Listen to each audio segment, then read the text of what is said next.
వినియోగదారుల ఆరోగ్యమే ధ్యేయంగా ఐశ్వర్య ఫుడ్ ఇండస్ట్రీస్ ఉత్పత్తులను అందిస్తుందని సంస్థ బ్రాండ్ అంబాసిడర్ సుమా కనకాల తెలిపారు. తక్కువ ధరలకే ఉత్పత్తులను అందిస్తూ వినియోగదారుల అభిమానాన్ని చూరగొందన్నారు. ఇక ఐశ్వర్య బ్రాండ్ రైస్ 3 ఉత్పత్తులను సుమా ఆవిష్కరించారు.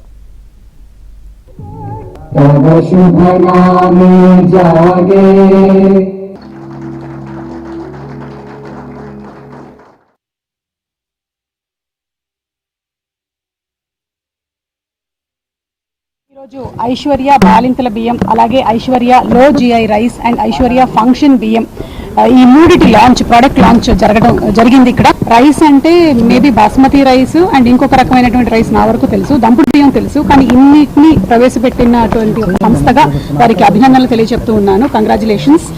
ప్రోడక్ట్ గురించిన డిస్క్రిప్షన్స్ ఇందాకే చెప్పాము, ఇంకొకసారి శ్రీధర్ గారు చెప్తారు. ఐశ్వర్య బాలింత బియ్యం అనే పదాన్ని చాలా మంది మర్చిపోయారు.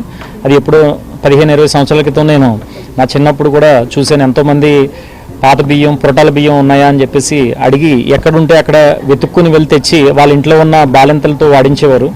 ఈ మధ్యన మనం జెస్టేషనల్ డయాబెటీస్ అని గర్భం ధరించినప్పుడు ప్రెగ్నెంట్ లేడీస్కి రావడం మనం సాధారణంగా చూస్తున్నాం. వాటి నుంచి కూడా ఈ ఉపశమనం పొందడంలో ఈ బాలింత బియ్యం సహకరిస్తుంది.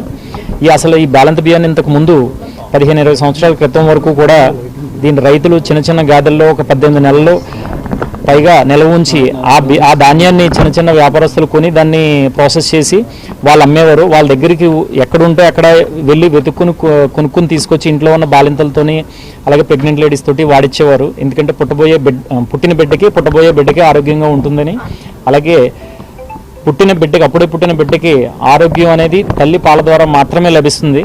కాబట్టి తల్లి ఆరోగ్యంగా ఉండాలంటే ఎటువంటి బియ్యం వాడాలి, ఎటువంటి ఆహారం తీసుకోవాలనే ఉద్దేశంలో అప్పుడు పెద్దలు చాలా ఆలోచించి ఇటువంటి బియ్యాన్ని వెతికి మరీ తీసుకొచ్చి తినిపించేవారు. పిల్లలకి ఎటువంటి మోషన్స్ కానీ వాంతులు కానీ అవ్వకుండా ఆరోగ్యంగా ఉండాలనే ఉద్దేశంతో. కానీ ఇప్పుడు చాలామందికి ఈ విషయం తెలియదు. ఆ అవేర్నెస్ తీసుకొస్తూ వాళ్ళకి అందుబాటులో ఉంచాలనే ఉద్దేశంతో ఈ ఐశ్వర్య బాలింత బియ్యాన్ని తీసుకొచ్చాం.